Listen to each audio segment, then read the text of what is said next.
Now, with that, I have one end of the roof and the other end of the roof. Now, here's the question, though. How long should the roof be? Well, we know that our longer wall is 16 feet. So we know it has to be at least 16 long. But what happens, how long would the 16-inch wall be, or 16-foot wall be if I want a 1-foot overhang on each end? Well, that makes sense. It's going to be 18 because I'm going to add one on one end, one on the other. That's 18. Those are the types of things we have to think about. Now, the other thing, though, that we have to think about is, even though I know the wall height, how big is the side of the roof? How do I know how big a side of roof I need? Okay, so when we're dealing with a triangle, we have a triangle that's 14 feet in real life all the way across, but 7 feet across, going only halfway.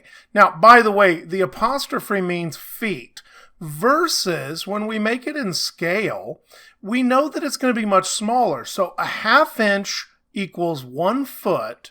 So that means that if our bottom across here is 7 inches, because 14 times 1/2, and inches, so quotation marks means inches, then it's actually only 3.5 that we put here in the bottom because that's only halfway across.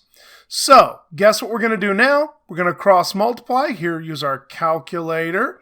We have 8 times 3.5 and divide by 12. Okay, so let's see here. Answer is 2.33, which is 2 1/3. So 2.3333 or 2 1/3. Now, there's a small bit of a problem because rulers don't read in decimals.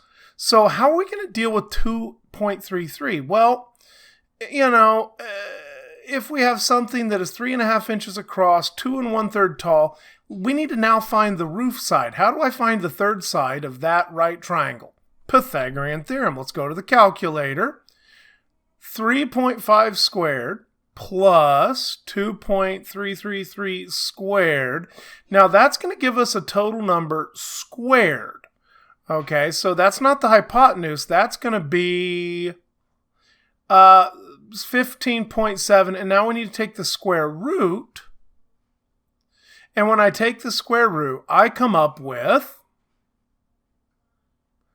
about 4.2.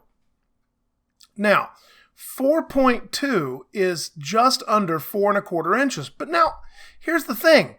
I could show you that 4 1/4 inches is on here just past the 4 mark. See, you got halves, quarters, eighths.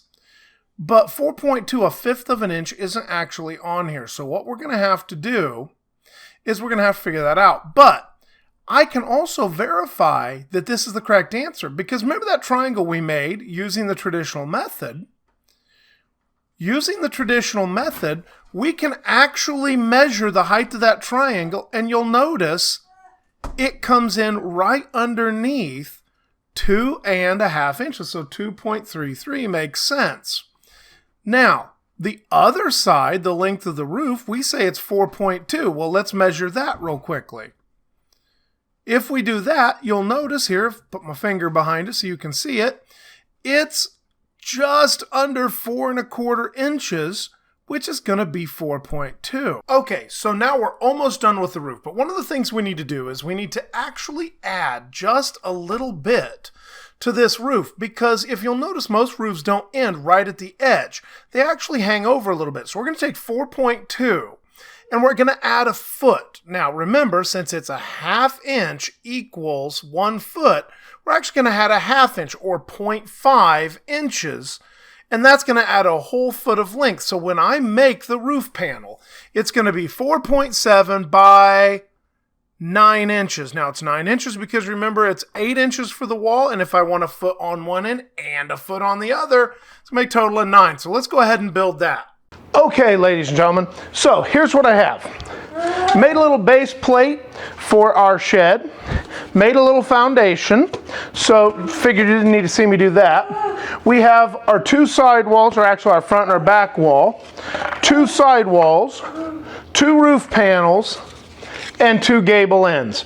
With that in mind, we're going to go ahead, I'm going to take a few minutes, we'll get this assembled.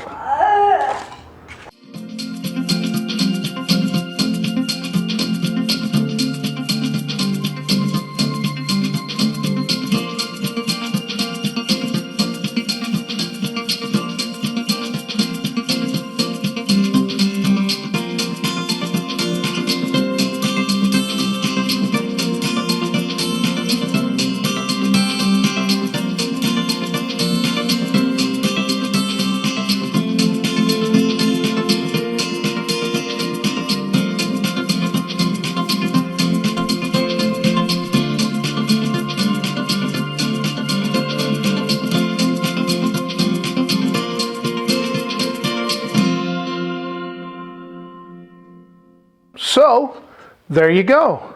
That's it. We have a scale model. Now, the importance of the scale model is so that we have something to help you visualize what we're going to eventually be doing, because right now it's just a hole in the ground out back. So the idea of having a scale model gives you a way to visualize what's going on, to understand some of the geometric relationships that are going to be taking place that we're going to have to do in big size when we go out there. The doors, although kind of cool in this case, I don't think they're actually going to open that way. There's some things that may get redesigned here a little bit, but that's the basic idea. We're going to have to do everything we did for this small model, but we're going to have to do it bigger out there. All right, so we're off and running.